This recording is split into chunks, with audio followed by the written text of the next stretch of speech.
Hello friends, welcome to my channel. In today's video you will learn about section 170, that is register of shareholding of KMP यानी Key Managerial Persons, and section 171 that is members right to inspect. इन दोनों sections के बारे में हम बात सीखेंगे, छोटे छोटे sections ये. सो फर्स्ट स्टार्ट करते हैं सेक्शन 170 से, जिसमें क्या लिखा गया है. Every company shall at the registered office maintain one और more registers disclosing the share holding of directors या key managerial person in the company including securities held by them in the holding subsidiary and और associate company.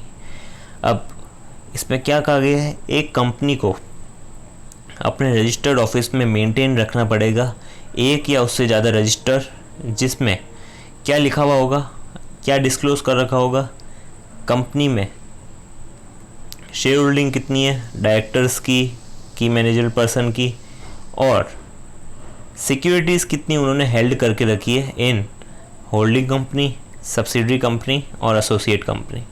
यानी कुल मिला के इसमें ये लिखा हुआ होगा कि कंपनी के जो डायरेक्टर और मेन बड़े बड़े पर्सन है की मैनेजरियल पर्सन, उन्होंने कंपनी में कितना स्टेक लगा रखा है, यानी उन्होंने कंपनी में प्लस उसकी सब्सिडरी होल्डिंग एसोसिएट कंपनीज़ में कितनी सिक्योरिटीज़ हेल्ड कर रखी है और उनका शेयर होल्डिंग पैटर्न कितना है.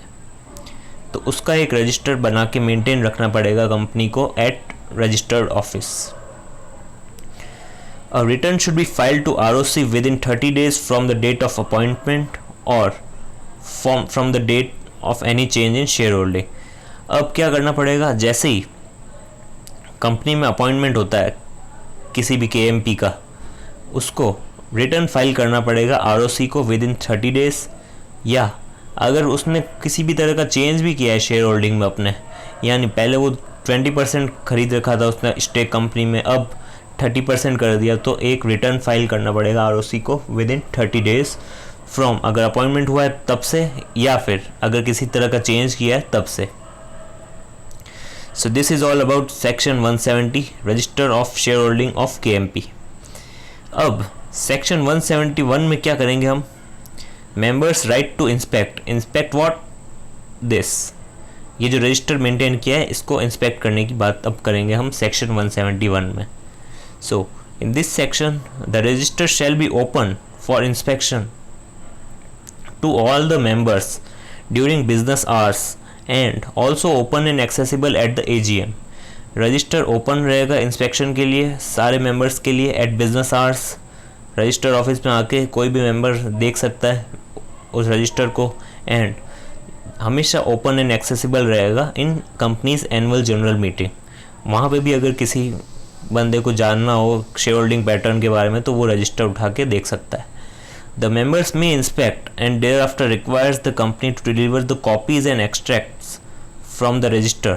अब members ये डिमांड भी कर सकते हैं कि उनकी कुछ कॉपीज़ या एक्सट्रैक्ट कुछ भी जो पेपर्स उनको चाहिए उस रजिस्टर में से वो डिमांड कर सकते हैं from the register, and it shall be duty of the company, ये कंपनी की ड्यूटी है कि उसको डिलीवर करें with in 30 days free of cost. उस चीज़ के कुछ भी पैसा नहीं लगेगा, फ्री ऑफ कॉस्ट रहेगा, और उनको 30 दिन के अंदर उस चीज़ की डिलीवरी मिल जानी चाहिए जो भी उन्होंने डिमांड किया है. अगर पूरी कॉपी डिमांड करिए तो पूरी कॉपी पहुंचाइए, अगर कुछ एक्सट्रैक्ट यानी कुछ पार्ट डिमांड कर रहे हैं वो तो वो पहुंचाइए. Failure to deliver the copies में give power to applicant to give a complaint to ROC. अगर कॉपीज़ वो नहीं पहुँचा रहे तो मेंबर के पास ये राइट है कि वो कंप्लेन कर सकता है ROC में. who then require immediately inspection and submission delivery of such copies. फिर उसको immediately मिल जाएगा जो भी वो इंस्पेक्ट करना चाहता है या सबमिट करना चाहता है या जिसकी भी डिलीवरी उसको चाहिए वो मिल जाएगी of such copies. So this is the section 171 members right to inspect.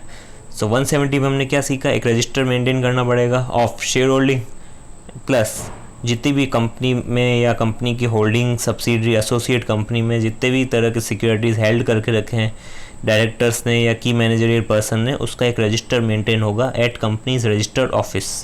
ये था सेक्शन 170.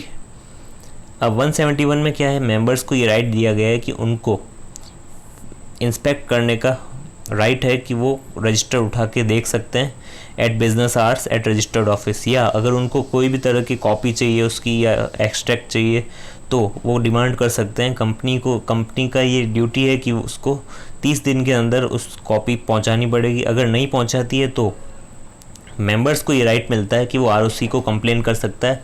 उसके बाद इमीडिएटली उसको इंस्पेक्शन के लिए बुलाया जाएगा और जो भी उसको कॉपीज़ चाहिए वो इमीडिएटली डिलीवरी हो जाएगी। So this is section 171 and 170।